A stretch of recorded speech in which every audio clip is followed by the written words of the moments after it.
He is the editor of Channel E to E and MSSP Alert. He's from New York. Put your hands together, everybody, for Joe Panettieri.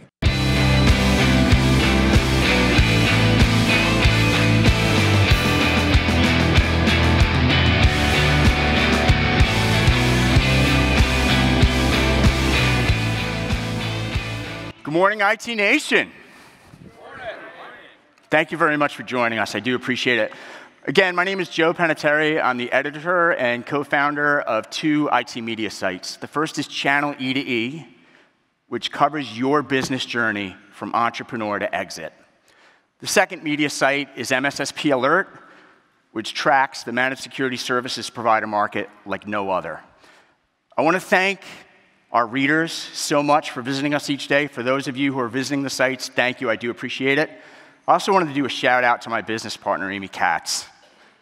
I may even tear up because it's been a 20-year journey with Amy in terms of building businesses together and going on this entrepreneur journey. And just some background for you. I've never been an MSP. I don't claim I ever will be an MSP, but guess what? Our IT media sites have been completely subscription recurring revenue for more than a decade in terms of the business journey we've been on. So it's a very similar business journey to your journey, and I want to thank Amy for building those platforms upon which I stand. So thank you very much. Our goal for this morning is to keep this panel interactive. We want you involved. We'll do some icebreaker questions to make sure we set the framework for the conversation. We're going to touch on many of the themes you heard yesterday from the keynotes. Business modernization, moving your company forward, maximizing profits. But of course, you can't do that with the right mix of talent. You can't do that with the right mix, without the right mix of services. And those services obviously include the 15 some odd services that Arnie mentioned yesterday, along with managed security services. So that's the framework. We will keep it open. I know we have microphones. We will have a runner moving around the floor to make sure you get involved. So let's bring our panelists up. First up is a man you all know and love, Arnie Bellini, CEO, ConnectWise. Arnie. All right. Hey, Joe. Good to see you, Arnie. Thanks for having me. Right there? Right here, please. Right? Okay. Next up is Amy Kardel from Clever Ducks. Amy, please join us on stage.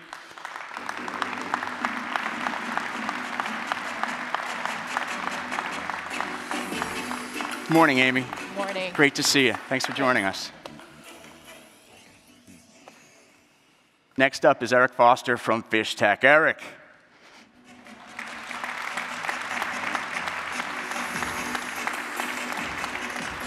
Morning, Eric. Morning. Thanks for joining us. Good morning. And finally, we have Lloyd Wolf from Wolf Consulting. Lloyd, please join us. What city is Lloyd from? Remember? Great to see you. That's a good question. Hey, Lloyd. How you doing? What city are you from? Pittsburgh, Pennsylvania. All right. So let me provide some context. Why these folks? Why here? Why now? A couple of thoughts on that. First of all, Arnie, you mentioned yesterday, IT Nation is now the attendees. Yours. It's yours. I saw them passing the torch last night. It is officially theirs. Right. And you are that IT Nation, a portion of that IT Nation. You're leaders from that IT Nation. Let me give you a snapshot of each one of our panelists here. You all know Arnie well.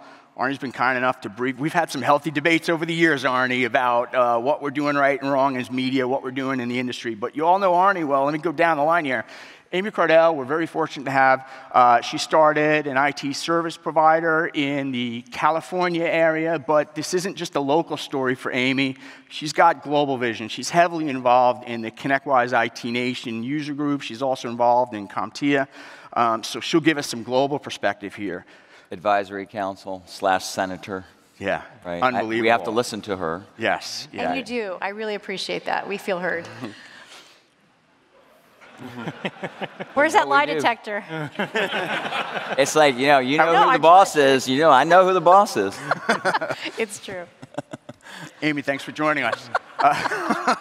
Keeping it real. Have we made a connection here? So Eric, let me also introduce you just a little bit. We've heard a lot about security and the importance of security here. A lot of you are on that security journey. Security is not a mystery to Eric. He's all in on security. His company, FishTech, is an investor in the space, a growing player in the space, and an early mover in the space. So Eric will talk a little bit about that when we mix up the conversation here. And then Lloyd Wolf from Wolf Consulting. Lloyd's also been great to me over the years. He's been a real educator of mine. So you've heard some common names and themes here at the conference, whether it's Arlen talking about business maturity and really taking your business to the next level, and then you'll hear companies like Service Leadership and/or True Methods talking about optimizing your business in a profitable way. Those are all of us talking about the industry. All these folks here live that industry, and Lloyd in particular was fortunate enough to really focus on building out his business in a profitable, sustainable, scalable way, and sold it last year. He's based out of Pittsburgh. He's still with the company, so we'll hear a little bit about that journey. But Lloyd, is that a fair representation of the journey you've been on? You nailed it. Yes, absolutely. Fantastic, great. So that gives you a little bit of perspective in terms of the mix here, the global view, the local view, the journeys we've all been on, and we will be discussing the entrepreneurial journey. But I did want to begin this panel by tying it back to yesterday. You know, Arnie, thank you very much for the keynotes yesterday and all the breakout sessions. One of my challenges always at IT Nation is there's so much good content in and around each one of the breakouts. Sometimes it's difficult to piece it all together. So I wanted to make sure we pieced it all together. We'll talk about the business journey, but let's start with the biggest wave. And a real practitioner in one of the biggest waves, and that's what managed security and recurring revenue in that area. Eric, I did want to open it up with you. Can you tell us a little bit about FishTech's history and then your role at FishTech and what you're up to in the security space? Sure, that's great. So again, Eric Foster, I'm CISO at FishTech, part of the executive team there. You may not know the name FishTech necessarily, although we're a very fast-growing cybersecurity solutions provider, but a lot of you will recognize the name Gary Fish, our CEO, built FishNet Security, which was the largest single cybersecurity solutions provider, merged with Accuvant to create Optiv. So our DNA has been cybersecurity from basically the beginning of the industry, and we're very excited to be here in partnership with ConnectWise and the IT Nation to help, in part, give back and enable all of you to take your solutions to the next level as regards to cybersecurity. Yeah. One of the interesting things, Arnie, yesterday with the security discussion was the fact that you were talking about, I'll get the names, the words wrong, but the theme correct. The theme I think you were sharing was there's a moral obligation here for everyone in the room to be involved in this and to go on this journey. Are you seeing the IT Nation making progress yet, or is Eric the early mover and then there's this massive gap behind Eric and FishTech? Yeah, I think what I see is I see the answer. I just have to look out there and I see the answer. So now I just have to convince the answer to solve the problem, and we have to educate the answer how to solve the problem. And I think it's just that simple. It's like, for me, this is going to be a movement, and a whole lot of people out there are going to make a lot of money doing it, and we're going to be fulfilling a very big civic duty.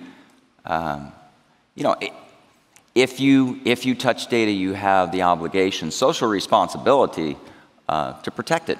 Right. And that's what we do. We touch data. And I think I talk to plenty, so I'm just going to say it. As a whole, we rate ourselves at about a 3 on a scale of 10 in protecting it. And so, like, if we're the ones touching it, then, you know, they don't let a beautician touch hair until they've been certified. Not my hair, no. Okay, so what I'm saying is, but yet we can touch data any way we want, and we're only getting a 3, and that's what we're self-evaluating and saying we're only a 3. So for me, that's how I see it. I see this as a really great opportunity. I see this as a way of taking MSPs and turning them into MSP2s, bumping from 125 a seat to 175 a seat. You know, so I got everything going, and we've got everything going in our favor to make this problem go away. Mm-hmm. I just got to show you the money, and you'll go chase it. I know you will. And I know once a few of you do, we're going to point out, look at Sally and Jeff are the ones that are cashing in here. You're going to let them take it all? The good news is, too, it's like if everybody jumps in, it's still not a crowded pool. Yeah, no, it certainly is not. You know, all the research we're covering, Amy, do you think it's a crowded pool yet? Not? Are there enough people in the pool? That's my big point to make. I think it's not just showing people how to do it. When we say we're going to touch the people, those are your employees and those are your technology tools. And we're going to have to attack this problem, you know, meeting cyber threats that are coming from a technology source, obviously with technology. So we have to force match. We can't throw a checklist at a bunch of bots. Yes. We're going to lose the Cold War. We have to really have a paradigm shift. But we also have to staff up appropriately. And in my peer group involvement through Evolve, aka HTG, I'm still retraining my tongue. I know, it's good. We hear over and over again, my number one problem is staffing. That's right. And so through that, I got involved in CompTIA, which really focuses on workforce and certification of that workforce. So having returned from seeing a lot of that around the world, I think what we really need to do, and I would say it's a social responsibility, is to think about how we're matching our education system to our workforce needs in general in this country, especially. We have a mismatch. We have a lot of student debt that makes no sense. Apple and Google have said, hey, we don't need four-year degrees anymore. I think we all need to hear that and think about how can we quickly train up people in two-year programs through certifications to match the needs we have in security, eventually through a longer path and probably going to school later too more. But really think about our social responsibility and the difference we can make in lives of others to show them, hey, this is a great career field. This is my story. This is how I got into tech. You might want to do this too. And when you're saying it's hard to hire, it's because you're not talking to that cool kid at the coffee shop who would much rather work in a tech company and just doesn't know how to do it. Right, right. Yeah, and real quick, what better way than to teach them, say, hey, look, we're going to teach you to be hackers, except on the white hat side? That's cool, right? So you're going to easily get the millennium generation is going to jump on into this thing. They were born for this, so like they're going to find their own. They're going to find their own thing here, you know. And I guess, you know, for me, this is the answer. It is like enlisting people into an army. It is a civic duty. It is a social responsibility, and it feels like it's like if you read back at at the beginning of World War II, United States ramping up, right, and you went into this sort of different way of thinking where it was like all resources of the nation were then focused on the defense of the nation, and in that case, what we saw as the defense of the world, and so that's exactly what we're doing, except it's digital now. But that's exactly what we're doing. And so people have to realize that there has to be, the prices of the products have to come down.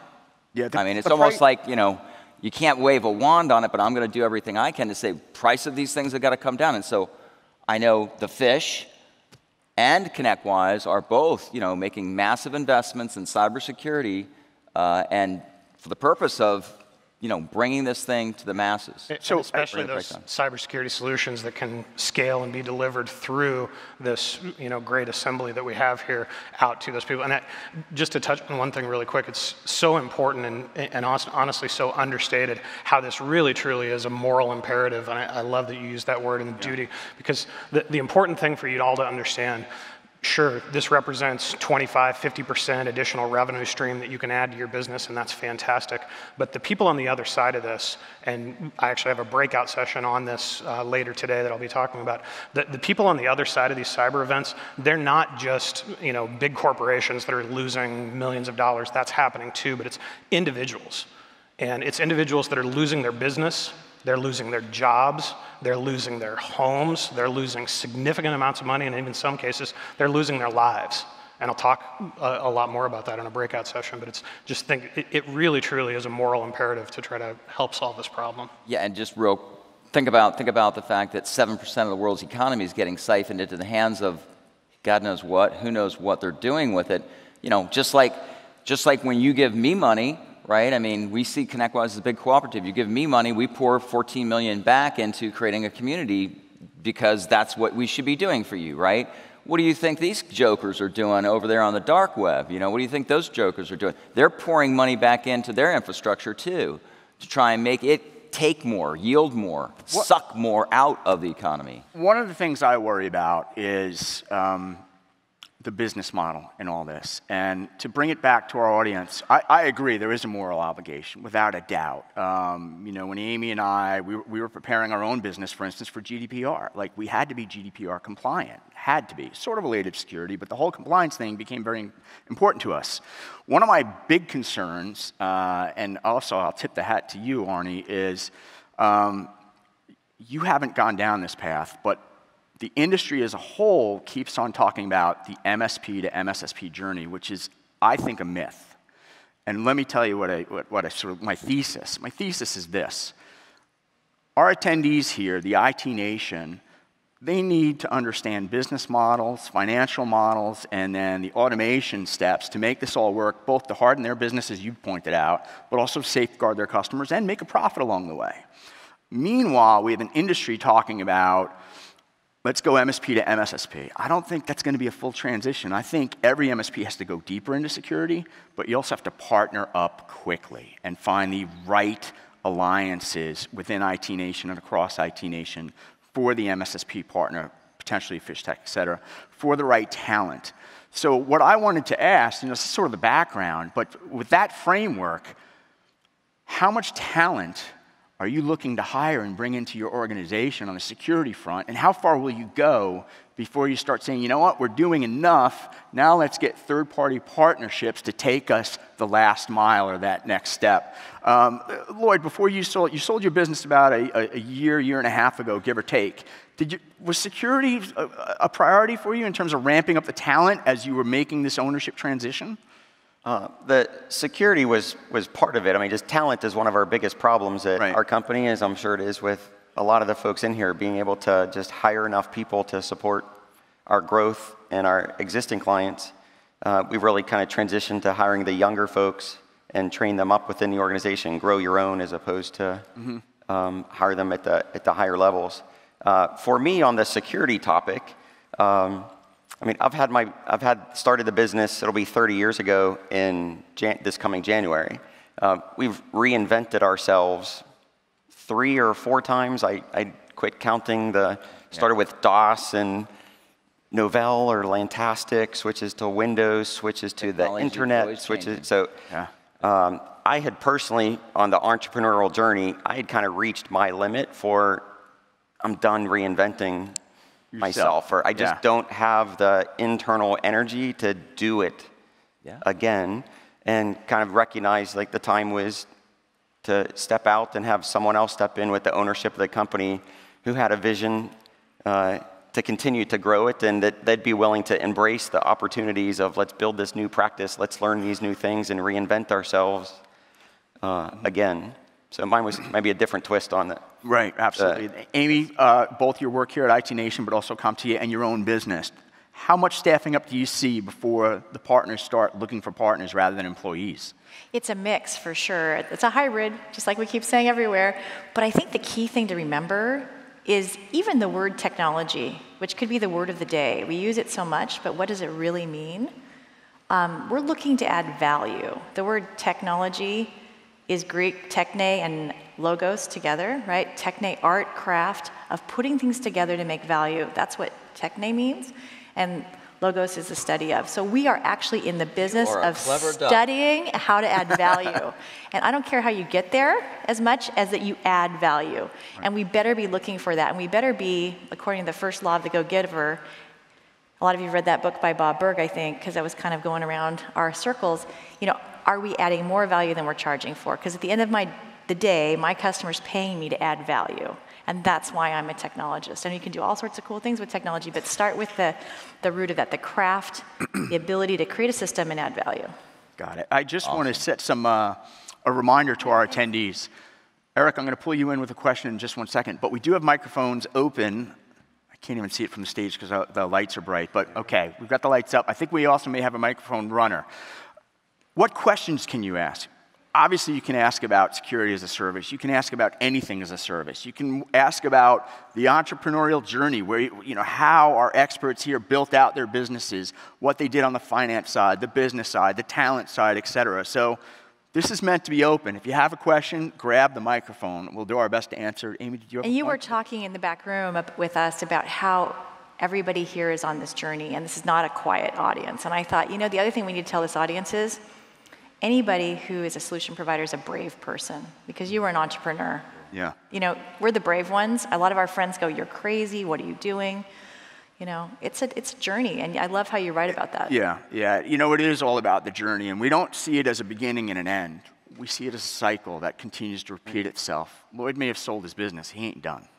Right. So we're excited to see what he's doing next. Well, you know, I thought that was great what you said, Lloyd, because that's exactly what as I talk to so many partners, you know, hey, look, it's our time, right? I mean, we've done our, you know, it's time to pass the baton, right? It's time to pass the torch, right? Right. And so you're passing the torch, you know, and you want to make sure that that torch is lit, you know, boldly as someone carries it forward. And it is hard to make that yet additional change, but that's what's so cool about our industry. It's technology is always changing, which is, like you said, that next opportunity. It's like, you know, technology zigged, and you said it's time to zag, you know, and all of us are going to have to make the zag decision at some point, right? But what's so cool is, you know, at least for me, is, you know, when I saw what's happening with this whole cyber war, and that's the way I see it, you know, I realized, you know, in the very first time that I went in as a you know, fresh out of the MBA program and, you know, did the audit at North Carolina National Bank, you know, and just, you know, here I am, a little, you know, kid fresh out of school and just doing a checklist, and, you know, it's just, I'm thinking, what difference does this make, you know? I mean, they're just attestation, right? But it wasn't fixing any real problems. And so now I realize that the industry has not moved forward very much, and they're really just waiting for us with the tools to figure it out. And so you got guys like Fish Tech and Gary Fish. I like to call him the Fish. He's a big man. He's from Kansas City. He likes his meat. He likes his cars. He had like 26 cars. We went over there and visited with him. Gary does everything big. And he's doing cybersecurity big. And Gary's got big money. And I see what Gary's doing. He's just investing, spreading his money all over the cybersecurity industry, just as we are now at ConnectWise, spreading it. The idea there is create infrastructure, create automation, deliver it as solutionable kits, help all of these folks make money because they got to fight the war, and see what happens, right? See how quickly we can get this job done, because it's about providing that infrastructure. And so it's really cool to meet other people who see this and they realize that we have to invest our money to create the infrastructure to allow the Army to fight the war. Absolutely. We really are truly up here to enlist you into that Army, to not only enable you to add to your business, but literally to try to help make the internet safer for everybody. Can I jump in on that too, Eric? I would say it's not just our job to enlist you, it's our job to get you to enlist the next people. You got it. Because there's a lot of people looking for better jobs, and we can help skill up people into this through apprenticeship and through programs that you can learn about and really change people's lives. And we need these good jobs, and we need these people. So each one of you is an ambassador for the next GI. To that point, before we jump to the questions, just really quickly, because it's honestly one of the biggest things facing our industry in terms of challenge and ultimately in terms of opportunity. So, you know, you talk about scaling people. So we've gone from 0 to 150 employees in 2 years, right? We're going to double that probably next year alone. And that talent has to come from someplace. We have to develop it. We have to develop it in a lot of you and a lot of your organizations. And very self-servingly, right, I need to enlist you into that war. So really quick, as a resource for you guys, if you find me on social media, any of the social media platforms, I've put out a set of articles for you this morning, like how to add cybersecurity to your skill set, and if you've got cybersecurity, how to enhance it. And I've set up a framework for that. I'll add to it over time, and, you know, here to make myself available to the rest of the nation to help with that. Fantastic. Let's jump to the question over here, please. Ed Correa out of San Jose, California. I'd like to pick up on the dovetail you guys set me up so beautifully for a moment ago. I feel inadequate in creating career development programs, explaining what's in it for a young person. I mean, our generation, we're all getting closer and closer to retirement. But this younger generation, they're cut from a different mold, and I have to learn to talk a different way. And I'm looking for resources, Amy, maybe that's CompTIA, with programs that are going to tell me how to develop these people, how to discuss the right things with them. That's what I'd like to hear about. Yeah, it's a really good point, because without that best practice on how do we develop an internal team. So my MSP is only 20 people. We're in a small market, San Luis Obispo. And from the start, we've had growth plans for every employee. And we started recruiting from our local community college and finding the brave, smart ones that we wanted to invest in. And really, I called it like Boy Scouts. You had merit badges. You had to earn certifications. You had to go through ConnectWise University. You had to do A+ at CompTIA. And that's actually how I got involved in CompTIA originally. So we have a whole growth plan for that. And CompTIA has a great example of that. Our #1 download at comptia.org is the roadmap. It includes our vendor neutral certifications from CompTIA, but other vendor certifications as well. So you can see help desk level 1, 2, 3, et cetera, all the way up through. And at our company, each step up means a step up in pay, responsibility, and brings a young person through to see the arc of a growth plan. And I think that's one thing that we all have in common. We all want to know what's in it for me and where am I going. So I think some resources like that are scalable to a very small company, and you can go copy them. They're out there. And Amy, just to continue Amy's thought, apprenticeship programs. You're an expert in this. Tell us a little about what you're working on in apprentices and how that's built out. And also, I do see other questions popping up, so we'll get to you without a doubt. But yeah, so apprenticeship is a word I want to make sure we all use versus internship. I think we've all had that internship stuck at the copier, you know, doing kind of useless work. Yeah, I had a bunch of those because I thought this is going to be a great internship. And next thing you know, they don't know what to do with you, and so you're the smart kid. From the copier. Yeah, pretty much back in the day. So apprenticeship is really combining on-the-job training in an organized fashion with classroom learning. So finding that bridge, a way to build that, and that's what CompTIA is working on.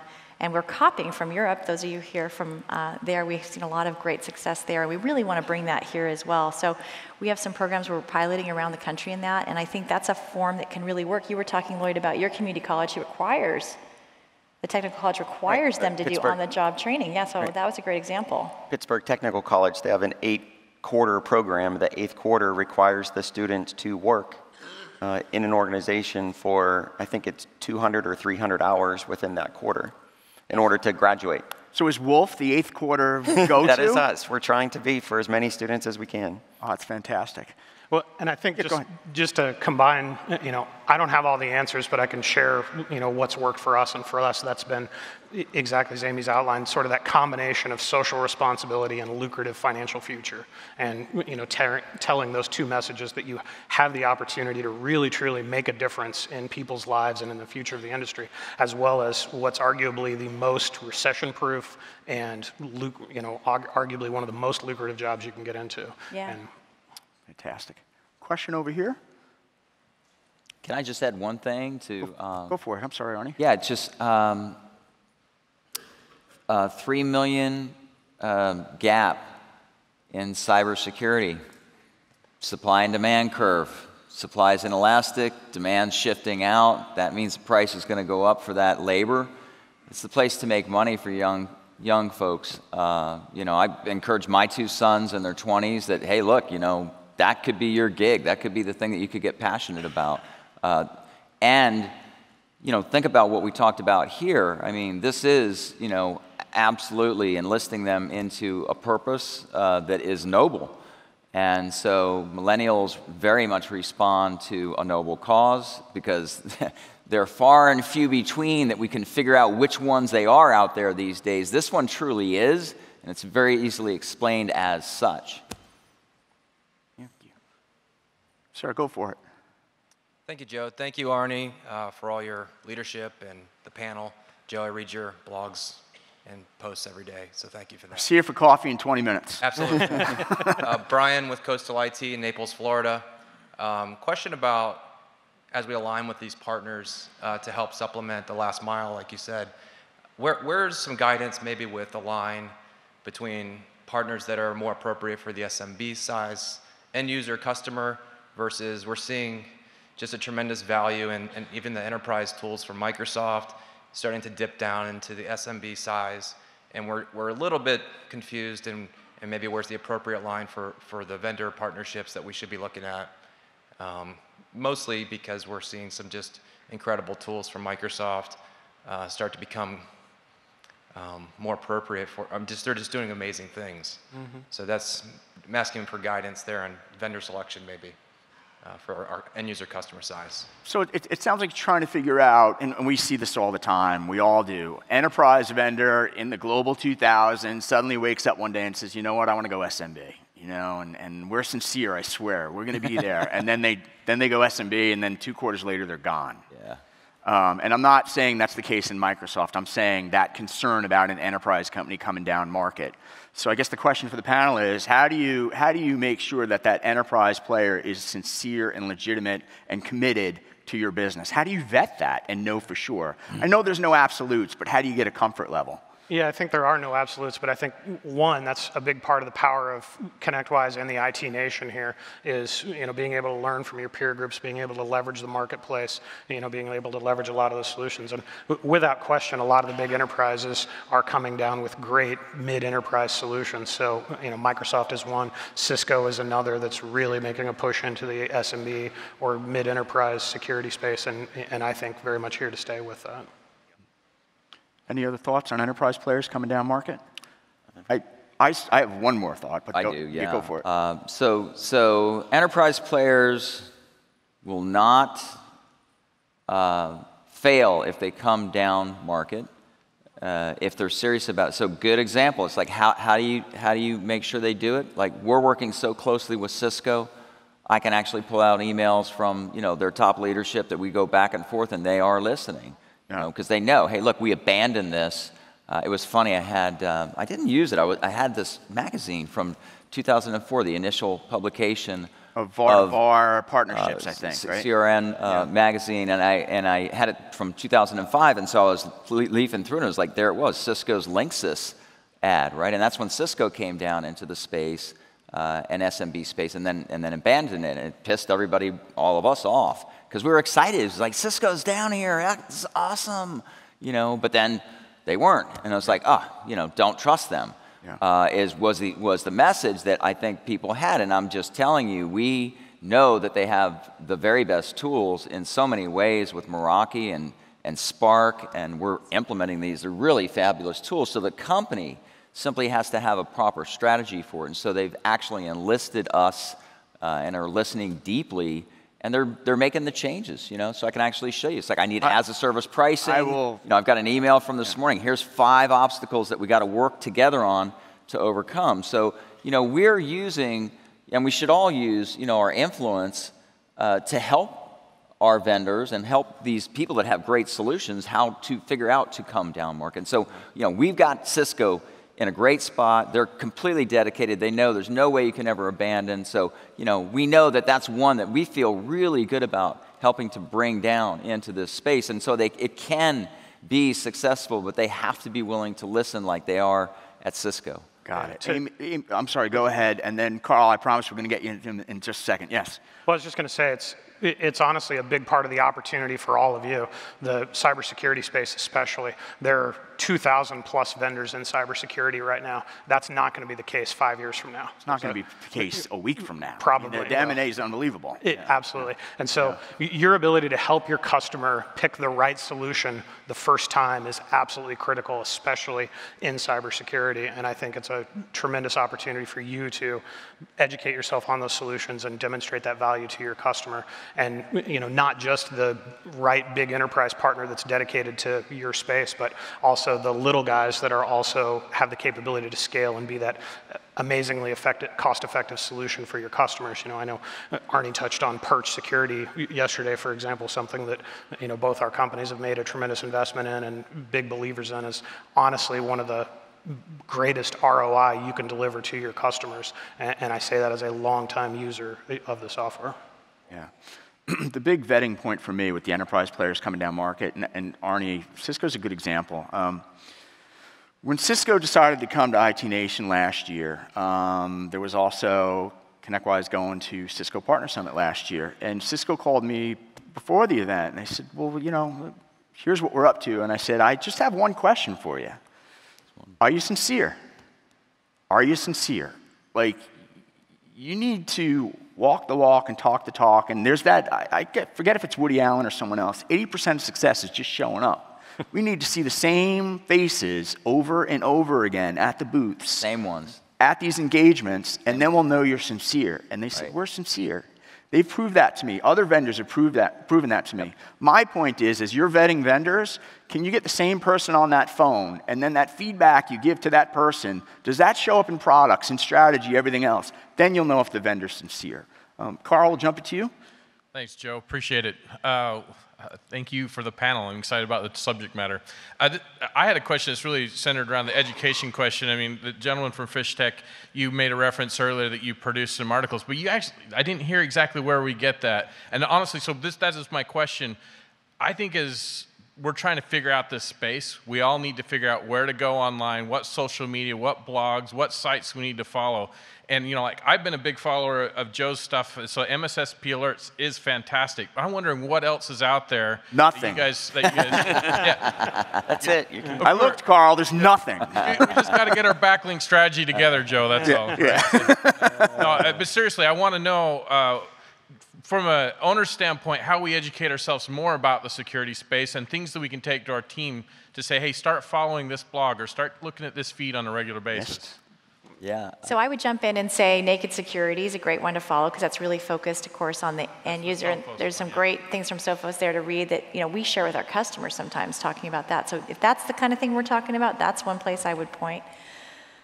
Yeah, I mean, there are so many great resources for this. So yeah, to answer the specific question, so Eric Foster and CISO or Eric Foster and Fish Tech, you'll find my profile on any of the social medias, and I've put the article out there on all those at the top of, you know, sort of my feed for today.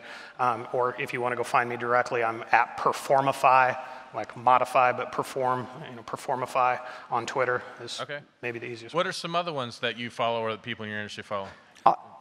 Go ahead. I can tell you a new publication that's just come out that we're really excited about is Everything as a Service. Some guys, really young, sharp guys, we were talking to them yesterday, but it's a really cool subject because that's the two things is like, you know, if you're really going to focus, if you're going to, and you know, we expect you to come to Connect and connect to your business plan for 2019, and part of your business plan should absolutely be how am I going to, you know, modify my business model to be even better, aligned to as a service, okay, number one. And so that's a great publication for that. And then you know, cybersecurity, just jump in the pool. You know, you can swim in there. I will teach you. We will teach you how to swim. I promise you. I can get some of you across the English Channel, okay? I know I can. The most read story, other than our top 100 MSSP coverage on MSSP Alert, the most read story and where I got it. It was a story about a warning from the Department of Homeland Security to MSPs. Right. Yeah. Word for word. Yeah. Washington, D.C. was telling MSPs, watch your back. Yes. This is serious. Where did I get that? Got it right from the Computer Emergency Response Team from the Department of Homeland Security.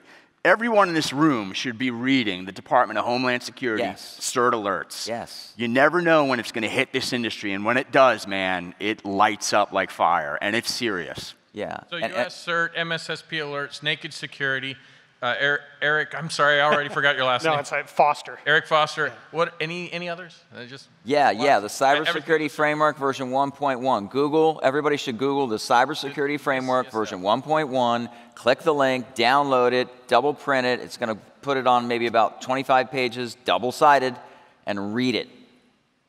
Read that. And I'd like to point you to CompTIA.org too for some resources all around building out your workforce and what we're doing there. CompTIA.org. Lloyd, did you read anything in terms of business-related content as you were preparing your company for sale and or maximizing the performance of your company? I mean, a lot of the learning that I did through my entrepreneurial journey was through HTG peer groups, which is now IT Nation Evolve. Right. I joined that peer group organization in 2010. It's one of the best decisions that I made or that God blessed me with. Hey, you should talk to Arlen someday. And during the process over the years, we talked a lot about exiting your business. Arlen says everybody will exit their business someday. And my business will be 30 years old in January. For the first 20 years, I was mostly just working in the business or a little bit on the business, but with no thought of exiting. I mean, it's just what I did every morning. I got up and went to work and ran the business. Through HTG, especially over the last 5 years, there was a lot of talk of what is your personal wealth target? How do you build value in the business? You know, just saying that, well, someone should give me money because I worked hard for 30 years isn't the case. I needed to build some value, something that would be of value to someone else. Right. So through that process, kind of understanding that I needed to have some personal wealth outside of the business. Right. So that when I sold the business, that didn't have to be the only money that I had for retirement. So you took some money off the table in a recurring way. I mean, just every month. Running a profitable business as part of my peer group, making sure we were running profitably, and that we'd take some profits every month and invest it outside of the business. Got it. And then trying to understand through HTG a lot of the conversation on really two things. One was the value of the business. What is that business worth to someone else? Was the first part that I learned. Then the second part was payment structure. Right. I mean, if it's worth something to someone, but they want to pay me over 7 years, that doesn't really work. I'll just keep owning the business and having the risk if I need to have risk over 7 years. And then the third thing that I really didn't think of until I started talking with the folks at Evergreen Services Group, as I started to get some offers for the business, the buyers wanted to do different things with my baby than what I had hoped for my baby. So even if someone saw the value and was willing to pay me the value, but they were going to, say, trash my house. Right. You know, the person buying my house, I'll pay you the value that you want. Here's the check. We're going to tear everything down and change the carpeting. And, I didn't want that. I wanted a good outcome for my business. So when I met the folks at Evergreen, they gave me the value that I was looking for, the payment structure that I was looking for, and the outcome for my business, which was to continue to run independently and really inject some youth into it where it could reinvent itself again, with security being part of the offerings that the company really needs to expand going forward. Got it. So I just want to do a time check, folks. We've got about 5 minutes left. We are going to take your questions right now, and then shameless plug later today, there's a lot of content breakouts on exiting and or building value in your business right now so that you have a more successful exit longer term. Let's jump over to the gentleman there, then we'll jump to you here. We'll go rapid fire. We're at 4.5 minutes. Sir. Trent Keneally, Emedion, South Carolina. My question has to do with compliance in small businesses. So we have businesses that come to us, for example, like a dentist, and they need an active SOC, they need real security. But if their MRR isn't enough to support that, the company is left with kind of Arnie's choice of, do I sign this document and take the risk, or do I really, am I going to be a good stakeholder and shepherd for my business? How do you answer that question? Yeah, I answer that question with $3 an IP address a month, and they'll have it. That's what we're doing with Perch. We're driving the price down so it's insanely affordable. So that's the whole thing, is we got to make sure that that's not the answer. They can't afford it, because that's what we all are going into this with. Again, you look at what Gary Fish is doing, you look at what we're doing.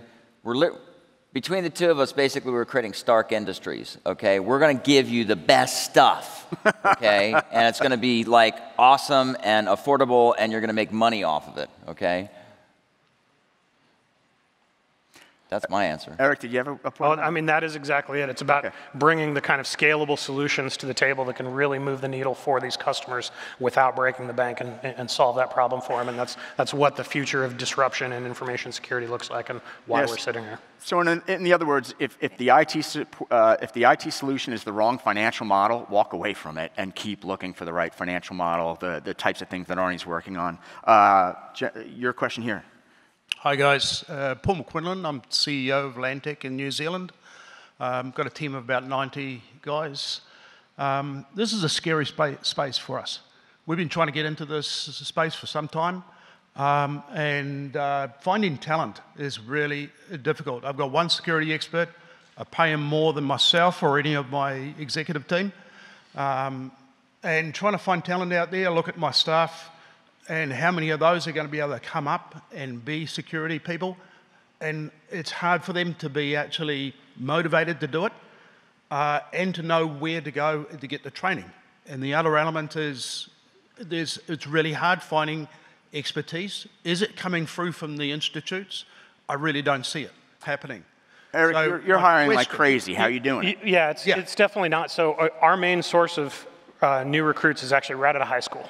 So I'm partnered with several of the technology high schools around our area. We start them as interns in their sophomore or junior year of high school. They come out and get a job for us, usually making $50,000 to $75,000 right out of high school. Within 3 years, they're making a guaranteed $100,000 and I would tell them this right up front, within 5 minutes, you can get a job making $100,000 in any city in the United States after 3 years with us.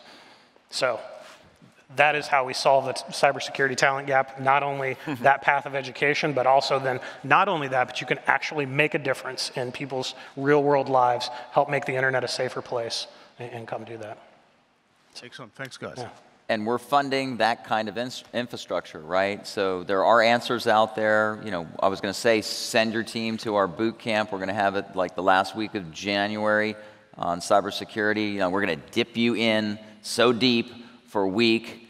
And we get to tell you when you got to eat, when you're going to sleep. You know, it is boot camp, right? I mean, we're going to go deep and we're going to turn out. You know, we got to turn the troops out, right? We got to have boot camp as the answer, and we got to be able to turn troops out, right? So that's one way to do it. There's lots of ways to do it. We need to harness as much as we can because there's a huge gap there. But it's such a cool journey, and it's such a cool story that you get to talk to young people about, and they trust me, they love this story. And I think a big part of it is finding the as-a-service solutions that you can bring to your customers. Again, this isn't a perch sales pitch. It's truly, I believe this is one of the easiest buttons you can push right now, deliver to your customers in a fully managed service that immediately moves the needle on their security program. And there are literally several other solutions like that. And not to make it too self-serving, but I'm going to be talking about some of those in my session at 3 o'clock. And if you aren't able to attend, find me on social media. I'll get you all the content and all the list. But there are honestly great cybersecurity solutions that are very low cost or even completely free that you can turn around and deliver to your clients today. Fantastic, thanks guys. Hey Arnie, bring that boot camp down under, mate. Oh, yeah, good idea. Actually, Arnie, that's a good closing thought. What's next for our attendees? IT Nation doesn't just end today. This is an ongoing journey. What's next for our attendees? Yeah, well, I think make some decisions about what you want to do in your business, right? We should all be thinking about adding 2 or 3 new services every year because, again, you know, technology is always changing, right? So you got to keep changing your services, upgrading your services. You should be very much considering cybersecurity services.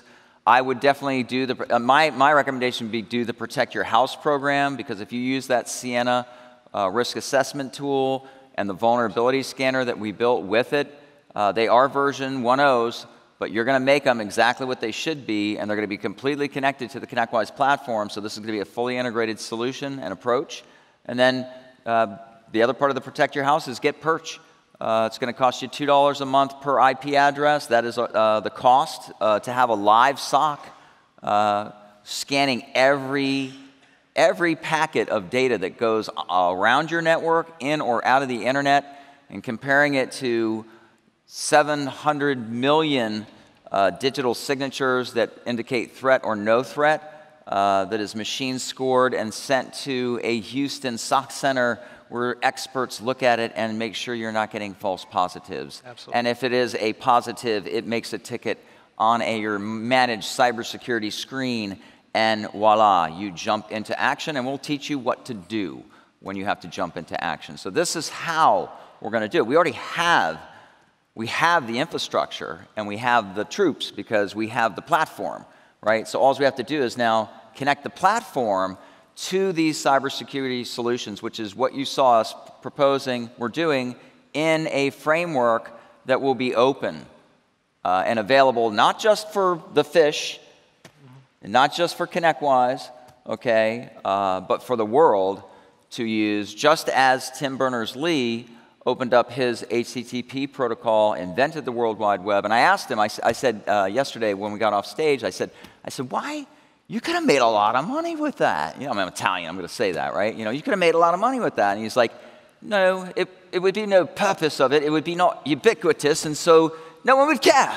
You know, and I was like, he's dead on there. And so I told him, I said, this is what we're trying to do. And he goes, oh, well, call Jim if you want to make that a standard. And I go, who's Jim? He goes, oh, he's the CEO of WC. You stumped me, Arnie. I'm like, bottom line is, he's saying, make this an open standard. We will help you make this an open standard. And so that's what we're going to try to do. We're going to try and make an open standard. We're going to figure it out with the technologies that we have. We're going to fund the infrastructure, and we're going to drive the prices down, teach the troops how to do this. Everybody makes money. We start defending the digital borders.